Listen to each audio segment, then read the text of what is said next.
Alhamdulillah, wa salatu wa salam ala rasulillah, wa ala alihi wa sahbihi, wa tabi'ina lahum bi ihsanin ila yawmiddin, amma ba'du. Ikhwa wal akhawat, ayyuha al-mustami'un al-kiram, فأحييكم بتحية الإسلام تحية أهل الجنة ألا وهي السلام عليكم ورحمة الله وبركاته. Louange à Allah, que la prière, le salut ainsi que les bénédictions soient sur notre bien-aimé prophète Muhammad, sur toute sa famille, ses valeureux compagnons ainsi que leurs suiveurs dans la voie du bien jusqu'au jour dernier. Frères et sœurs dans la foi, nous louons Allah, nous le remercions pour l'ensemble de ses bienfaits.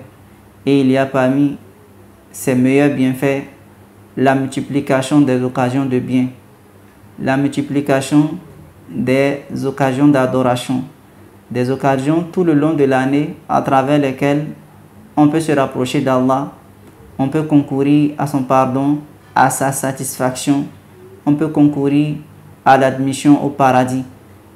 Et parmi ces occasions-là, il y a le mois béni de Ramadan, mais bien avant Ramadan, le mois de préparation qui est le mois de Sha'ban. Notre appel de ce jour-là consistera à faire ressortir le bienfait et le mérite qu'il y a dans la période de Sha'ban et pourquoi il convient de l'utiliser comme préparation au mois béni de Ramadan.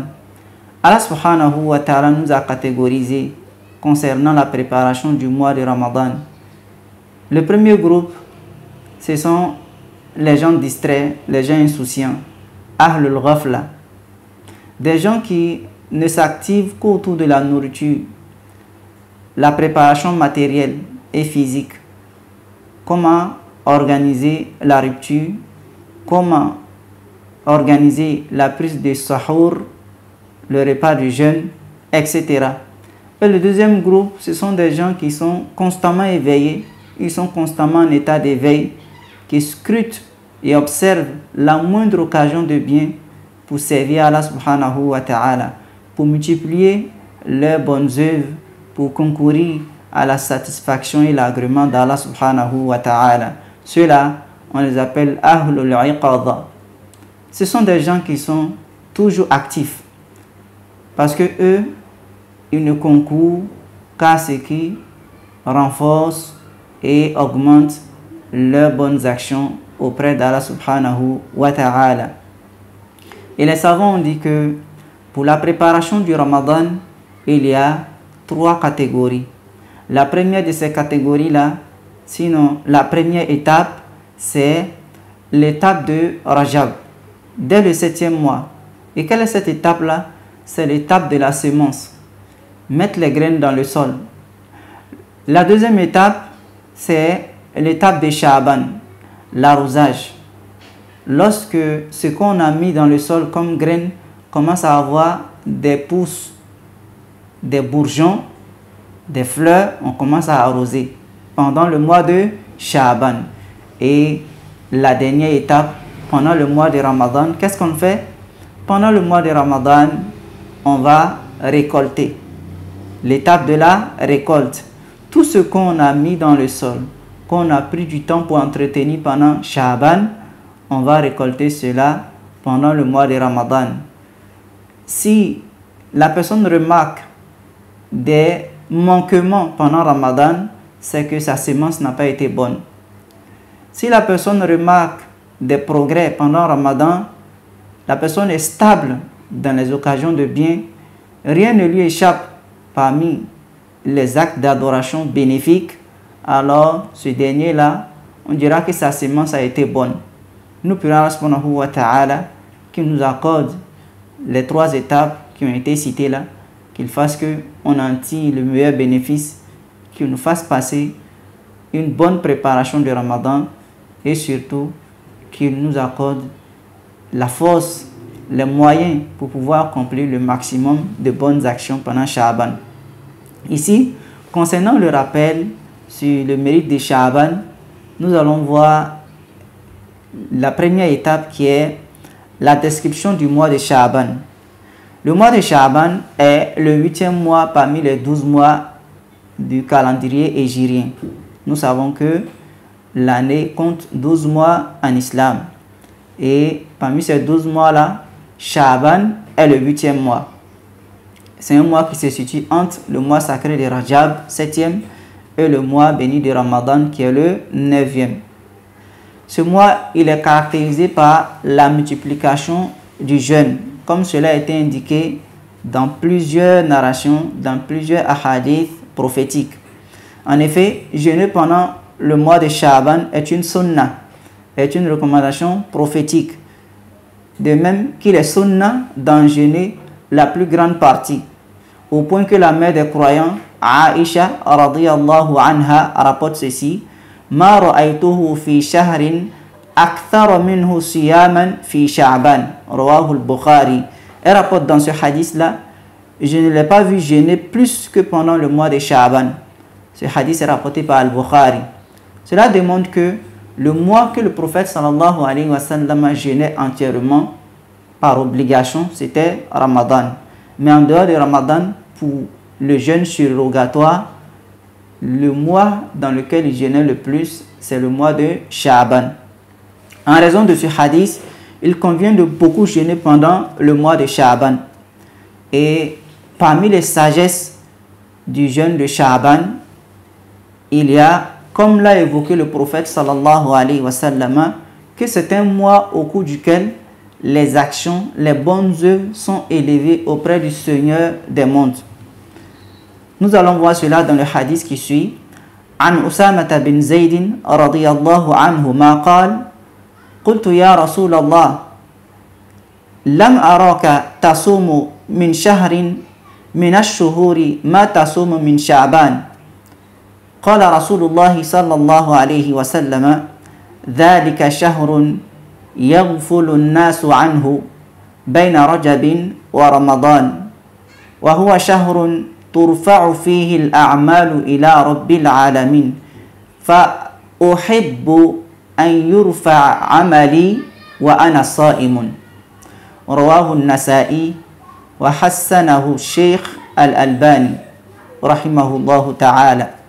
D'après Oussama bin Zayd, qu'Allah soit satisfait de lui et son père, j'ai dit: ô messager d'Allah, je ne t'ai pas vu jeûner dans un mois autant plus que tu le fais durant le mois de Sha'ban.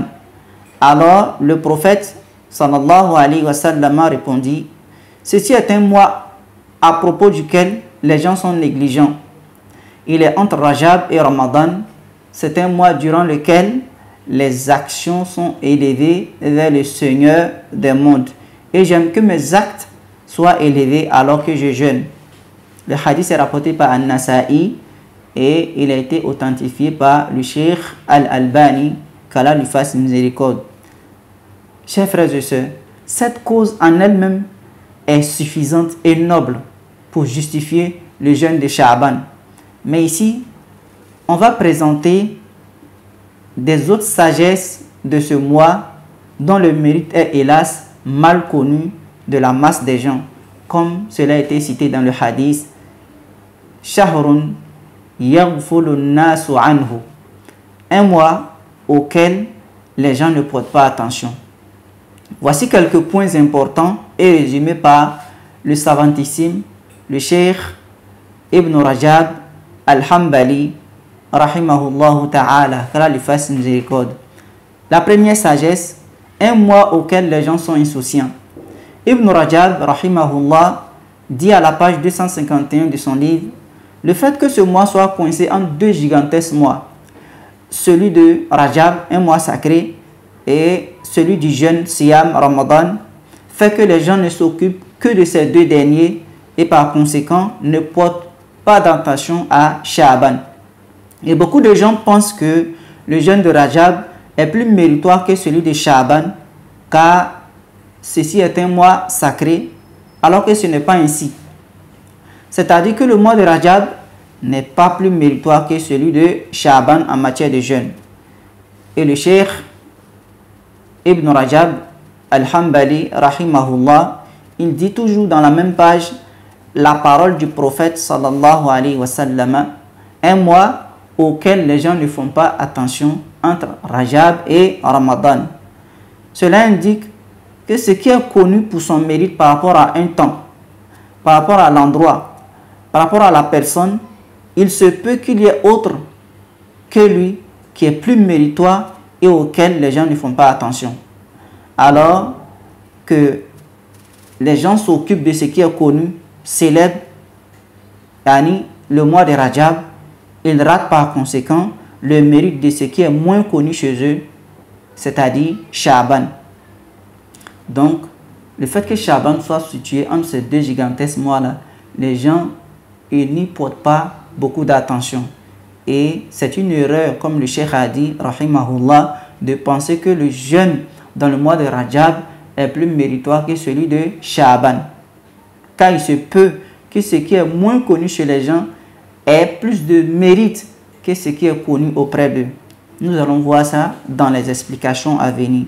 Deuxième sagesse, le jeûne avant et après Ramadan est comme les prières surrogatoires après les prières obligatoires prescrites. Ibn Rajab rahimahullah continue, le jeûne de Sha'ban est meilleur que le jeûne des mois sacrés et le meilleur des jeûnes surrogatoires est celui qui est proche du Ramadan avant et après, at-tatawwu'. Ce jeûne-là est le meilleur des jeûnes surrogatoires. Et le statut du jeûne de Sha'ban par rapport au jeûne de Ramadan est comme celui des prières surrogatoires sunan rawatib avec les prières obligatoires. Elle les accompagne avant et après. Et tout comme les sunan rawatib, elle complète la déficience ou l'imperfection des obligations al-fara'id. Les sunan rawatib, comme on le sait déjà, sont les prières rattachées aux prières obligatoires. Il y en a 12 unités, 14 unités ou 10 unités, ça dépend de la version. Si tu comptes 4 avant Zohr, 4 après Zohr, ça va donner 14 unités. Si tu comptes 2 avant, 2 après Zohr, ça va donner 10 unités. Mais si tu fais 4 avant Zohr, 2 après Zohr, 2 après Al-Maghrib, 2 après Al-Isha, 2 avant Al-Fajr, tu auras les 12 unités, ce qui est reconnu chez la plupart des gens. Ces prières surrogatoires-là ont un avantage du fait qu'elles sont rattachées directement aux prières obligatoires Al-Fara'id et ça vient pour corriger les imperfections, la déficience qu'il y a dans l'accomplissement de ces prières-là. C'est la même chose pour le jeûne avant et après Ramadan. Le jeûne avant Ramadan, c'est Sha'ban. Le jeûne après Ramadan, c'est Shawwal. On dit 6 jours de Shawwal, ça équivaut à 1 an de jeûne. Vous voyez la récompense et la valeur de ce jeûne-là par rapport aux autres jeûnes surrogatoires. Tout comme les sunan rawatiba sont plus méritoires que les prières surrogatoires absolues, ce qu'on appelle at-tatawwu' al-mutlaq. Eh bien, le jeûne avant et après Ramadan est lui aussi meilleur que celui qui se situe loin de Ramadan. Ici, il y a un point à souligner. Tatawwu', c'est une adoration que le serviteur fait sortir de lui-même, mais qui est rattachée aux adorations obligatoires. Il y a 2 catégories. Tatawwu' al-mutlaq, c'est-à-dire qui est permanent, qu'on peut faire tout le temps, qui n'a pas besoin d'une cause précise, d'un endroit précis, d'une occasion précise. Et tatawwu' al-muqayyad, qui est précisé, qui a un but précis, qui se fait à une occasion bien précise. Exemple, les sunan rawatib que nous faisons, c'est rattaché à côté des prières obligatoires. On dit 2 à tel moment, 4 à tel moment. C'est bien connu. Le nombre aussi est connu. C'est comme le jeûne de lundi, jeudi. Parmi les jeûnes surrogatoires, c'est bien précisé. Ça se fait le lundi, ça se fait le jeudi. Le jeudi, les actions montent. Les actions de la semaine montent auprès d'Allah subhanahu wa ta'ala. Et le lundi, le prophète sallallahu alayhi wa sallam a recommandé, c'est son jour de naissance. Et le jeûne de Arafah, c'est précisé. Le jeûne de Ashura, c'est précisé. On appelle ça tatawwu' al-muqayyad parce que c'est bien précisé. Mais ici, on dit que le jeûne qui est rattaché à Ramadan dans Sha'ban, le jeûne qui est rattaché à Ramadan dans Shawwal est plus méritoire que tous les autres jeûnes qu'on appelle tatawwu' al-mutlaq.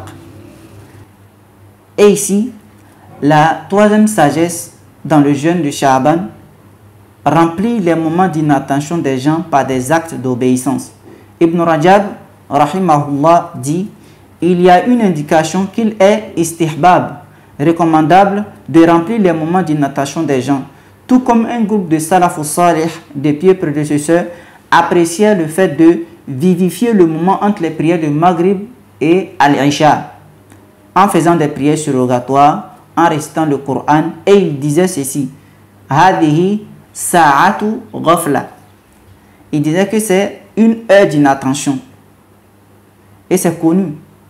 Des gens, même à notre époque, pendant Maghrib et Al-Isha, au moment où les gens sont distraits par la télévision, par d'autres moyens de distraction, ils sont à la mosquée, ils écoutent les conférences, les durus, al-ilmiya, ils sont également en train de réciter le Coran, en train de faire les adhkar, ils sont en train de faire les invocations, ils sont en train d'apprendre la religion. Ça, c'est un moment où l'action est plus méritoire parce que c'est un moment d'inattention généralisée. Et c'est dans le même sens qu'il a été recommandé d'invoquer Allah subhanahu wa ta'ala dans les marchés. Parce que en ce moment-là, les gens sont distraits. C'est un lieu d'inattention. Donc celui qui y fait l'évocation à dhikr, celui-là, il est grandement récompensé. Et parmi les bienfaits, les fawaïd, du fait de vivifier par les actes d'obéissance les heures d'inattention, il y a quoi? Le fait que l'œuvre est plus secrète, elle est plus cachée, elle échappe à la vue des gens.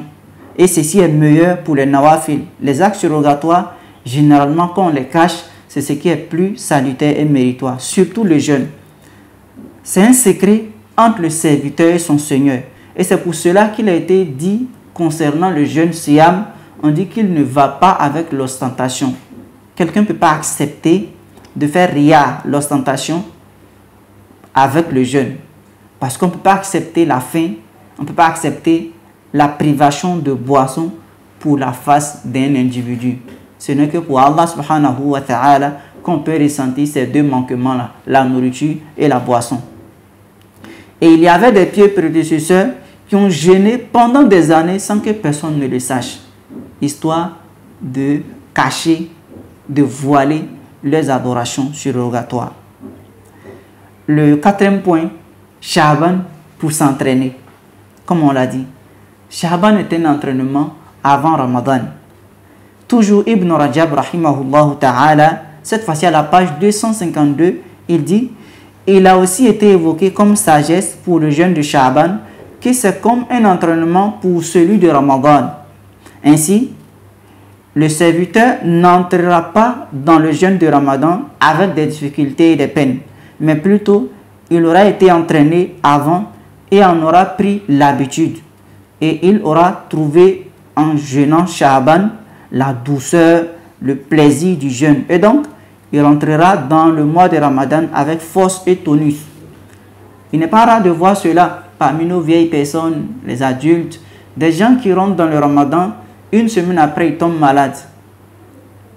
Des gens qui rentrent dans le Ramadan et dès le premier jour, ils tombent malades. Pourquoi? Parce qu'il n'y a pas eu d'entraînement avant cela. Donc celui qui s'entraîne pendant Sha'ban à jeûner, ce jeûne-là sera une habitude pour lui et ça va l'aider également pendant l'obligation de Ramadan. Qu'Allah facilite cela pour nous. Et il en est de même pour les prières surrogatoires de la nuit, Qiyamul Layl. Si on s'entraîne pendant Sha'ban et les autres mois de l'année, tu vois que pendant Ramadan, lorsqu'on dit Tarawih, 12 raka, 13 raka, ou bien beaucoup de stations arrêtées, tu vas voir que la personne va s'en sortir. Parce qu'elle a l'habitude de prier la nuit, elle a l'habitude de faire de longues rakas. Cinquièmement, Sha'ban, introduction de Ramadan. Ibn Rajab, rahimahullah ta'ala, il dit, vu que Sha'ban est comme une introduction à Ramadan, alors ce mois comporte les mêmes choses que lui comme adoration surrogatoire. Yani, le jeûne, la lecture du Coran, la sadaqa. Les mêmes adorations qui sont dans Ramadan, Sha'ban a les mêmes caractéristiques. Le jeûne, la récitation du Coran, la sadaqa. Et il est dit que le prophète sallallahu alayhi wa sallam pendant Sha'ban, il faisait le plus de sadaqa, il faisait le plus de récitations et également il jeûnait beaucoup, comme cela a été mentionné dans les hadiths précédents. Certains pieux prédécesseurs as-Salafu Salih, qu'Allah les fasse miséricorde, nommait ce mois de Sha'ban le mois des récitateurs, Shahrul Qura. Donc, il joignait à l'effort de jeûne la lecture du Coran. Salama bin Quhayl, rahimahullah ta'ala, a dit, il a été dit au sujet du mois de Sha'ban, le mois des lecteurs. Et lorsque le mois de Sha'ban se présentait, Habib bin Abi Thabit, rahimahullah ta'ala, disait, ceci est le mois des lecteurs. Et Amr ibn Qais al-Mula'i, une fois que Sha'ban se présentait, il fermait sa boutique et il se consacrait à la récitation du Coran. À la fin de ce rappel-là, nous avons des exhortations à l'égard du mois de Sha'ban. Serviteurs d'Allah, l'âge n'est que des moments, des jours qui défilent à grande vitesse. Et chaque fois qu'un jour passe, ton thème s'est rapproché et une partie de toi s'en est allée. Chaque jour qui passe dans ta vie, c'est une partie de toi qui s'en va. Le Ramadan dernier, c'est comme s'il n'était qu'hier. À peine on disait Ramadan, Ramadan, c'est fini, aujourd'hui encore c'est Ramadan. Taqarubu zaman, kama qala Rasuluna sallallahu alayhi wa sallam. Le raccourcissement du temps. Takunu sana kashahr. L'année est devenue comme le mois. Tout à l'heure, on était dans Ramadan et aujourd'hui, on nous annonce encore que c'est Ramadan. Bienheureux est celui qui profite de son temps dans le bien, tandis que l'insouciant est celui ayant délaissé l'évocation d'Allah ad-dhikr, celui ayant délaissé les actes de bien en se préoccupant par des distractions. La vie est un champ de culture. Si tu y sèmes le bien, tu récolteras le bien. Alors que si tu y sèmes le mal, ne blâme que ta propre personne. Rajab est passé et tu n'as pas accompli de bien durant celui-ci. Et voici le mois béni de Sha'ban. Ô toi qui as perdu du temps par ignorance de sa sacralité, réveille-toi et prends garde à ta ruine. Tu quitteras les jouissances par contrainte et la mort videra ta demeure contre ton gré. On ne choisit pas de parti, mais Allah nous rappelle, contre notre gré. Rectifie ce que tu peux de tes fautes par un repentir sincère et fais que ta rectification soit en demandant le salut vis-à-vis de l'enfer. Les meilleurs de ceux qui ont commis les crimes, les péchés, les erreurs sont ceux qui se rectifient. Nous prions Allah subhanahu wa ta'ala qui nous accorde une bonne préparation pendant le mois de Sha'ban, qui nous accorde le mois de Ramadan dans la vie, la santé et la possession des moyens permettant l'accomplissement de ce jeûne bénéfique-là. Barakallahu li wa lakum. Wassalamu alaikum wa rahmatullahi wa barakatuh.